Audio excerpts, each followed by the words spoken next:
for the Jefferson County Sheriff's Office, where my dad works, and my dad has been a deputy there for about a decade. He abuses his family financially, mentally, and physically, and has been doing this for years.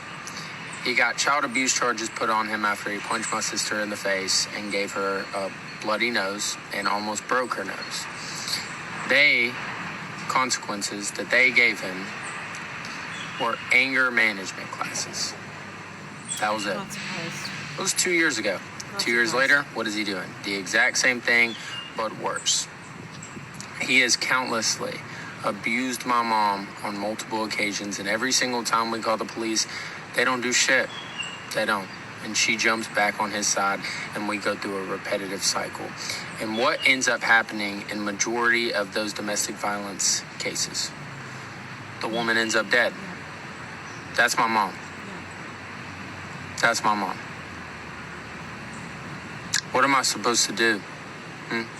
What am I supposed to do when the abuser is the person who's supposed to not only protect me, but protect you?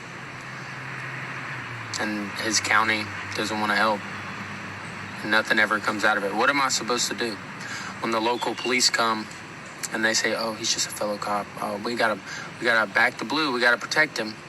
Now, I'm all for the police, but there is some bad apples. There is. And the cops have been to my parents' house for years. Every time it's the same thing, and every time they do absolutely nothing.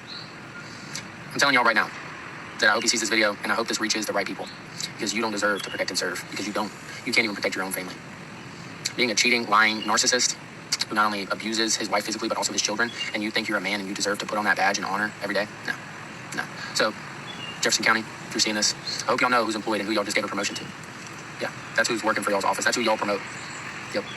First off, I want to say that my heart goes out to that young man. What a tremendously courageous thing for him to do, to advocate for the health and life and well-being of his sister and mother in that way. It was no small risk for him to do that, to make that video. He's since made multiple follow-up videos, and I know that journalists are following up with him. But I saw his video while I was in the middle of uploading a video about flock cameras, and I thought, wow, these two things are just shockingly related. Or maybe not shockingly, maybe we should expect it. I want to talk in a second about the high rate of DV when it comes to law enforcement, and like why did we stop saying ACAB? Why did we ever stop saying ACAB? One of the things that I think a lot of us are learning when we're looking at ICE and the techniques that they use, they borrow a lot of those from the IDF. They learn a lot of their techniques from the IDF, but they also do from regular law enforcement. And also our regular law enforcement is trained by the IDF.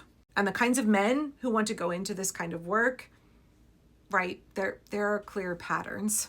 I was just reading earlier today how the Portland Police Union has spent $800,000 on this campaign trying to get a ton of public money, PSEF funds, right? That is a climate resilience money that they are trying to get for more cops in Portland. And now it turns out that the signature gathering campaign may have violated election law in multiple ways by lying to people in order to gather their signatures.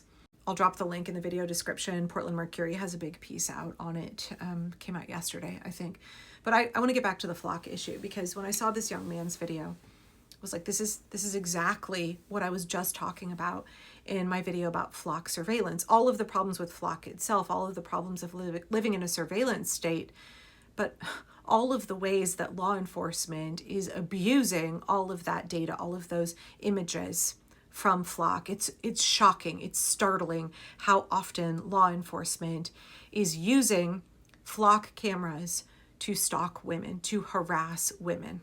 The combination of cops and how they view women, how they treat women, and surveillance data showing where women travel, what their license plates are, where they are likely to be. That is a very, very dangerous combination. And it seems like we're having to learn this lesson over and over again. Cops are not safe really for any of us, but they're definitely not safe for women. And they have no intention of following the law just because they expect you to follow the law. So I'm referencing here a story that came out from CBS News. I mean, it's everywhere. From July 7th, 5 Georgia police officers have been fired and arrested for misusing access to their city's flock cameras.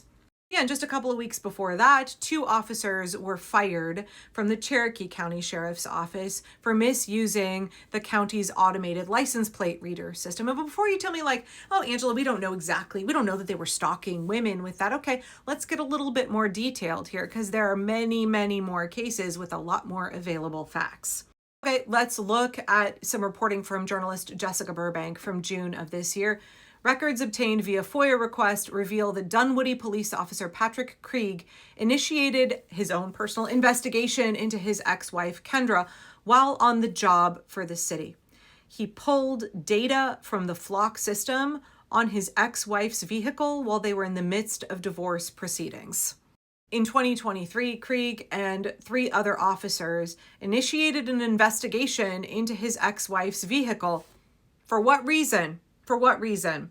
The investigation began when Patrick Krieg spotted his ex-wife's vehicle, followed it, and flagged it as suspicious to fellow officers.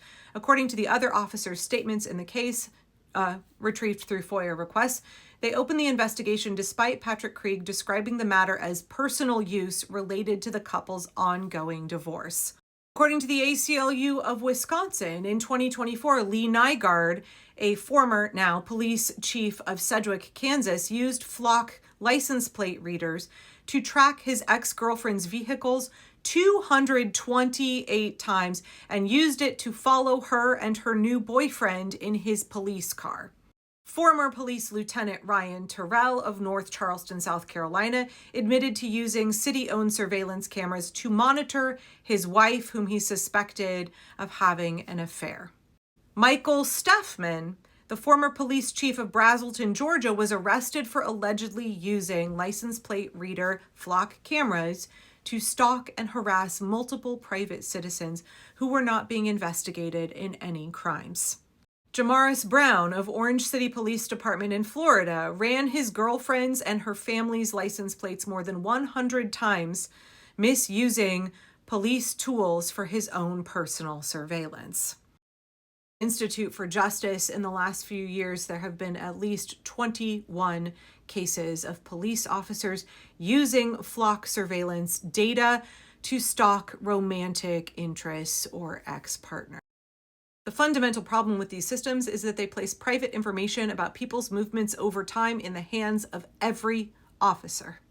2 Wisconsin officers have been accused of stalking their ex-girlfriends in the past year. Another was placed on leave and charged with misconduct after his ex-girlfriend filed a complaint.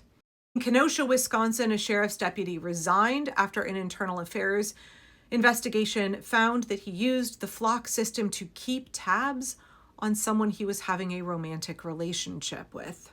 And then there is that famous case from Florida that we all know about thanks to reporting from 404 Media.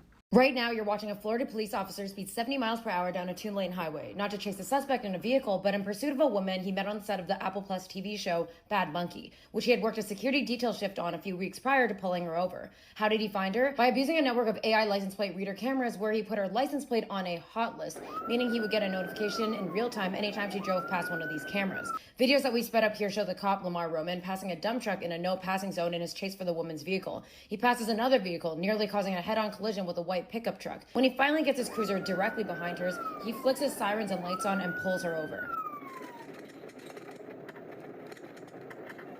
According to court documents, after Lamar met the woman on the set who he catcalled and harassed into giving him her full name and Instagram details, the cop illegally looked up her vehicle information on David, a Florida Department of Motor Vehicles database for law enforcement, so he could find out where she was at all times. Roman told investigators that he saw the woman as a, quote, shiny thing, and knew that using surveillance tools to track her was illegal, according to police records. He told investigators, quote, I knew that when I put her into David, I'm like, fuck, and that's why I stopped right there and nothing else. But that wasn't the end of it. He investigated the woman, then used a powerful license plate tracking database to find her location and chase her down, as seen in these videos 404 Media obtained from Roman's police cruiser and court records. Multiple studies published between 1991, that's the most famous one, and now indicate that DV from police officers against their romantic partners ranges between 28 and 40%, significantly higher than the rest of the population.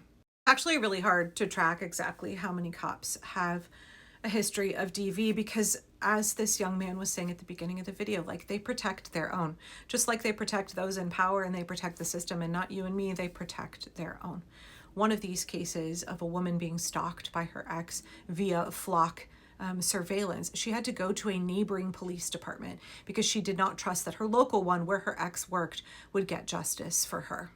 Could you imagine being a child and having your dad almost break your sister's nose, and you can't go to the cops because he is a cop, and when you do go to the cops, they send him for anger management training?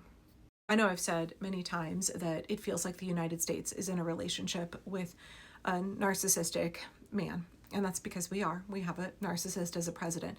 And we're watching this behavior from him right now where he's trying to destroy the whole country. He's trying to grift and take as much as he possibly can, commit as much harm against all of us on his way out, because he knows that he's losing. It's very much like when you are in a relationship with an abuser and you are trying to get free. That's when that man is at his most dangerous. So this young man took a tremendous risk, and I hope that there is safety for him and his sister and his mother, and I hope that there is justice for them. But this is not an uncommon story in the United States. Cops are not our friends. Cops are not there to protect us. They're not there to keep us safe. This is why my mantra is always, who keeps us safe? We keep us safe, because it sure as heck is not the cops.